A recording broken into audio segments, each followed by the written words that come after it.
வணக்கம். தற்போதைய நேரத்திற்கான டாப் 5 செய்திகளை பார்க்கலாம்.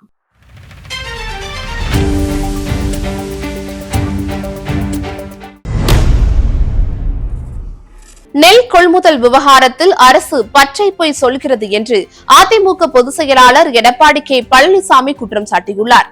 மதுரை கப்பலூரில் செய்தியாளர்களிடம் பேசிய அவர், தினமும் 2000 மூட்டைகள் நெல் கொள்முதல் செய்யப்படுவதாக அமைச்சர் தவறான தகவலை கூறியுள்ளதாகவும், கடந்த 15 நாட்களாக நெல் கொள்முதல் செய்யப்படவில்லை என்று என்னிடம் விவசாயிகள் கூறினர் என எதிர்க்கட்சித் தலைவர் எடப்பாடி கே பழனிசாமி தெரிவித்துள்ளார். நகராட்சி நிர்வாகம் குடிநீர் வழங்கல் துறைக்கு பணியாளர்கள் எவ்வாறு முறைகேடாக தேர்வு செய்யப்பட்டனர் என அமலாக்கத்துறை விளக்கம் அளித்துள்ளது.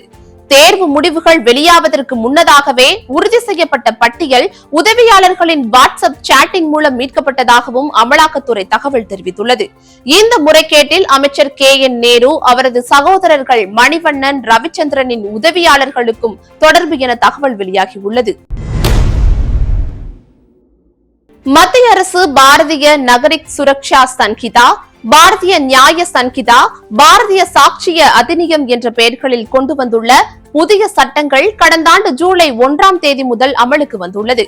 இந்த சட்டங்களை அரசியலமைப்புக்கு விரோதமானதாக அறிவித்து அவற்றை ரத்து செய்ய வேண்டும் என திமுக அமைப்பு செயலர் RS பாரதி உள்ளிட்டோர் தாக்கல் செய்திருந்த மனுக்களை விசாரித்த சென்னை உயர்நீதிமன்றம், நீதிமன்றத்தை அரசியல் மேடையாக பயன்படுத்த அனுமதிக்க முடியாது என தெரிவித்து விசாரணையை தள்ளி வைத்துள்ளனர். அதிமுக இதுநாள் வரைக்கும் தாவேகாவுடன் கூட்டணி பற்றி பேசவில்லை என்றும், தாவேகாவும் தங்களுடன் தேர்தல் கூட்டணி குறித்து பேசவில்லை என்றும் எடப்பாடி பழனிசாமி கூறியுள்ளார். மக்களை காப்போம், தமிழகத்தை மீட்போம் எழுச்சி பயணத்தின் போது தாவேகா தொண்டர்கள் அனைவரும் உற்சாகமாக பங்கேற்று கொடியசைத்த காரணத்தினால் கூட்டணிக்கு பிள்ளையார் சொல்லி போட்டுள்ளதாக தெரிவித்ததாகவும் புரட்சித் தமிழர் எடப்பாடி கே பழனிசாமி தெரிவித்துள்ளார்.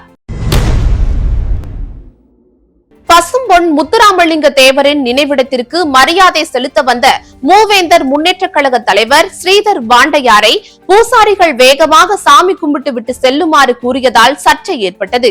இதனால் கோபமடைந்த ஸ்ரீதர் வாண்டையார் பூசாரியின் கன்னத்தில் பளார் என அறைந்ததால் கைகலப்பு ஏற்பட்டது.